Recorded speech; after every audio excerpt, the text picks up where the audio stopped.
So saying that, sometimes we advocates at results, and I suspect it happens to one members as well, that we have difficulty expressing our passion for advocacy with people who only know how to help by giving money to direct services. And so for all the advocates in the room, sometimes I struggle with the words, and you've been thinking about this a long time, and you seem to be pretty good with words. So, could you just give a little short soundbite about what you might tell somebody about why peer advocacy is worth engaging in and donating to and investing in? Sure. 2 points. First, for individuals, I think that we just too instinctively think about pulling out the checkbook, and in fact, advocacy essentially enables people to pull out Uncle Sam's checkbook or other people's checkbooks, and sometimes can make much more of a difference than anything we as individuals can do.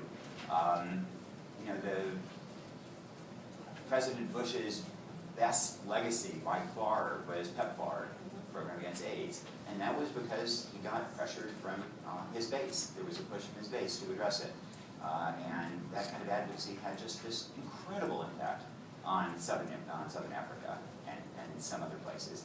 And I think that we don't often enough think about that tool as a way of getting things done. And I think we also don't quite appreciate that while there are a lot of issues that are on the public debate where there is opposition. So if you advocate on gun control, for example, which is an issue I care about deeply, frankly, you're probably not going to get very far because there are, the NRA is advocating furiously on the other side.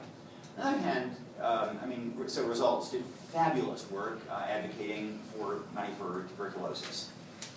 Nobody is against funding for tuberculosis. Nobody thinks about it. It's so if a modest number of calls to a congressman's office asking, so where do you stand on TB funding?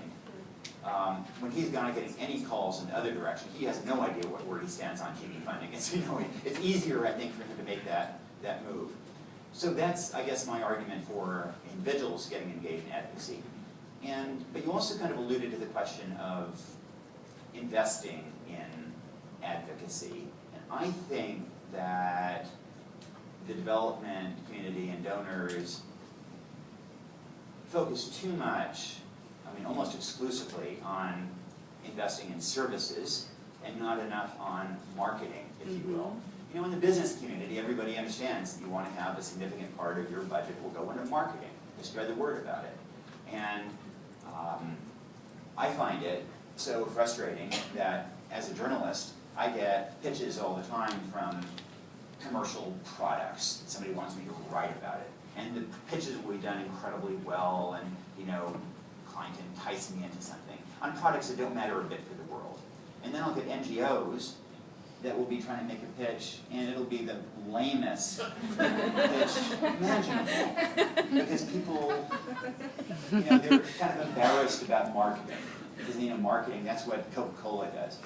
Boy, it is so much more important to market girls' education, or clean water, or micronutrients than it is Coke.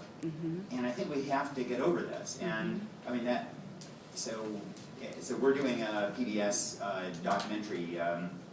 We did one for Half the Sky. We're doing another one in January, February for Path of Peers. And so, I've been trying to tell some donors that, you can, if you invest in this, this will be a way of elevating these issues and creating a constituency that I think will have more bang for the buck over the long run than some delivery of services. And it takes both, obviously, but I've seen that when issues get marketing support, if you will, then they get traction, they get on the agenda, and then they get results. Thank you. There's your soundbite.